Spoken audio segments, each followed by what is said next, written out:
दोस्तों, बंगाल में भारतीय जनता पार्टी को बड़ा झटका लग गया है। टीएमसी से भागे हुए 20 सांसद जो एनडीए को साथ दे रहे थे, अब उनके सांसदी खतरे में पड़ गई है। सायोनी घोष, जून माल्या, शताब्दी रॉय समेत ममता बनर्जी के 20 बागियों को एक साथ सुप्रीम कोर्ट ने नोटिस चस्पा कर दिया है। दूसरी ओर विधायकों का अलग जो गुट है, जो ममता बनर्जी से अलग होकर के तृणमूल चला रहा है, वो भी अब टूट रहा है, क्योंकि विधायक ने कह दिया है कि ऋतुपत बैनर्जी का गुट टीएमसी की मूल विचारधारा और शीर्ष नेतृत्व से अलग दिशा में चल रहा है और वो केवल दीदी का साथ देंगे अपने मरते दम तक। सबसे पहले जो बड़ी खबर है उसको देखिए। टीएमसी सांसदों की अयोग्यता पर समय सीमा में फैसला ले स्पीकर, सुप्रीम कोर्ट ने 20 बागी सांसदों को नोटिस जारी किया। असल में दोस्तों, टीएमसी के 20 सांसदों की अयोग्यता के मामले में सुप्रीम कोर्ट में सुनवाई हुई और तृणमूल कांग्रेस की याचिका पर सुप्रीम कोर्ट ने सभी 20 बागी सांसदों के खिलाफ नोटिस जारी किया है, जो कि एक regional nationalist citizen party of India यानी कि एनसीपीआई में शामिल हो गए हैं और एनडीए यानी कि भारतीय जनता पार्टी की सरकार को अपना समर्थन दे रहे हैं। चूंकि अभी 20 सांसदों के पार्टी बदलने के बाद उनकी सदस्यता खत्म करने की मांग वाली याचिकाओं पर लोकसभा स्पीकर ओम बिरला ने फैसला नहीं लिया है, तो अभिषेक बैनर्जी ने सुप्रीम कोर्ट में याचिका दायर कर मांग की कि लोकसभा स्पीकर दल बदल विरोधी कानून के तहत इन सांसदों के खिलाफ दायर याचिकाओं पर फैसला करें और इनकी सदस्यता को रद्द किया जाए।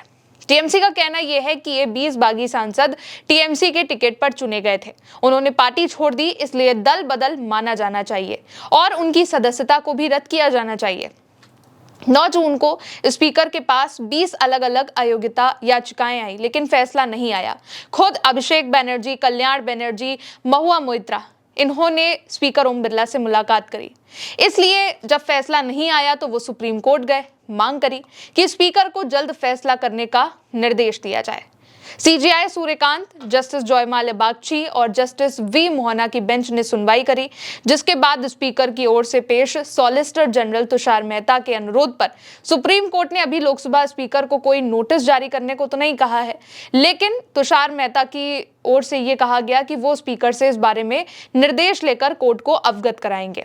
इसके बाद जस्टिस बागची ने कहा कि यह नोटिस का सवाल नहीं है, यह तय समय सीमा में कार्यवाही पूरी करने का सवाल है। यानी कि लोकसभा स्पीकर को सुप्रीम कोर्ट ने कह दिया है कि समय पर फैसला स्पीकर करें। कल्याण बनर्जी, जो टीएमसी की तरफ से बात रख रहे थे, उन्होंने कहा कि अभिषेक बैनर्जी ने अनुच्छेद 32 के तहत जो याचिका दाखिल करी थी, उसमें नई पार्टी एनसीपीआई बनाने के बाद दल बदल करने की वजह से अयोग्य ठहराए गए 20 बागी सांसदों के खिलाफ सुप्रीम कोर्ट ने नोटिस जारी कर दिया है। इस मामले में अब सुनवाई होगी और ये सिर्फ अभी शुरुआत है। हमने पहले सांसदों पर कार्रवाई शुरू कर दी, इसके बाद अगला नंबर बागी विधायकों का होगा। देखते हैं कि बाजू में कितना जोर है, वो भी देखेंगे। दोस्तों, 4 मई को जब बंगाल में विधानसभा चुनाव के नतीजे आए, बीजेपी से हारने के बाद जब टीएमसी में फूट पड़ी, तो हर कोई हैरान रह गया। दिल्ली के बंग भवन में सबसे पहले टीएमसी विधायक ऋतुपत बैनर्जी ने बंगाल के सीएम शुवेंदु अधिकारी से मुलाकात करी। फिर जब बाद में ममता बनर्जी ने इन विधायकों की बैठक बुलाई, तो टीएमसी के 80 में से केवल 20 विधायक ही पहुंचे, यानी कि लगभग 60 जो विधायक थे वो वहां पर मौजूद नहीं थे। उनका गुट अलग हो गया। ऋतुपत बैनर्जी के साथ 58 विधायकों ने जो है ऋतुपत बैनर्जी को विधायक दल का नेता चुनने वाला जो पत्र था वो स्पीकर को सौंप दिया कि हम ममता बनर्जी को अपना विधायक दल का नेता नहीं मानते। बात यही नहीं रुकती है। इसके बाद बंगाल में टीएमसी के 11 लोकसभा सांसदों ने बीजेपी के नेता के घर पर मीटिंग करी।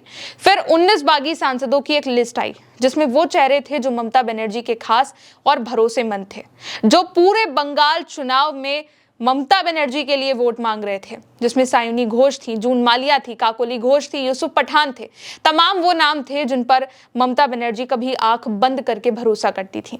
इसके बाद बागी 20 सांसद स्पीकर ओम बिरला से मिले और एनसीपीआई में विलय की घोषणा करी, जिसका पूरा नाम है nationalist citizens party of India. Howrah में एनसीपीआई का ऑफिस है और त्रिपुरा की ये पार्टी है। बागी सांसदों ने इसके बाद अपना मत एनडीए को दिया। एनडीए की तरफ से संसद में बैठे ये सांसद प्रधानमंत्री नरेंद्र मोदी से मिले। सोचिए, जो सायोनी घोष कभी प्रधानमंत्री नरेंद्र मोदी से सवाल करती थी, वो उनके साथ हंसकर चाय पी रही थी, नाश्ता कर रही थी। बागी सांसदों के समूह ने लोकसभा में अलग गुट के तौर पर अपनी मान्यता भी मांगी, लेकिन टीएमसी का यह कहना है कि ये सांसद उसके चुनाव चिन्ह पर चुने गए थे। किसी दूसरे राजनीतिक संगठन में शामिल होने का उनका फैसला दल बदल कानून के प्रावधान के तहत आता है, इसलिए स्पीकर इनकी सदस्यता खत्म करे। अब ये जो कानून संविधान की जो है वो संविधान की 10वीं अनुसूची में है। इसे 1985 में बनाया गया था ताकि सांसद विधायक आसानी से पार्टी ना बदल सके और सरकार ना गिरे। इसमें छूट यह है कि अगर 2/3 सदस्य किसी दूसरी पार्टी में विलय कर ले तो उन्हें अयोग्य नहीं ठहराया जाता। टीएमसी का तर्क यह है कि एनसीपीआई में सिर्फ कुछ सांसद गए हैं, पूरी पार्टी नहीं गई है, इसलिए ये कोई लीगल विलय नहीं है। अब टीएमसी ने इसी को लेकर के पहले लोकसभा स्पीकर से मांग करी, लेकिन अब सुप्रीम कोर्ट ने इन 20 सांसदों को तो नोटिस दे ही दिया है। दूसरी तरफ स्पीकर से भी कहा है कि वो अपना फैसला जल्द सुनाए।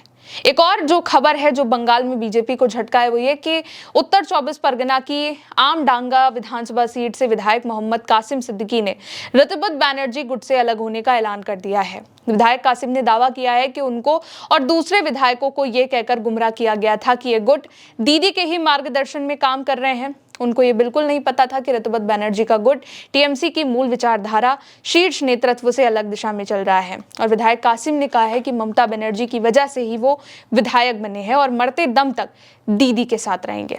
कुल मिलाकर के दोस्तों, ममता बनर्जी हारी जरूर है, ममता बनर्जी की चुनाव में हार जरूर हुई है, लेकिन ममता बनर्जी रुकी नहीं है। वो अपनी लड़ाई लड़ रही हैं और अब टीएमसी के 20 बागी सांसद जो एनडीए को साथ दे रहे हैं, इनडायरेक्टली बीजेपी को साथ दे रहे हैं, अब इनको नोटिस भेज दिया गया और इनकी सदस्यता खतरे में पड़ती हुई नजर आ रही है।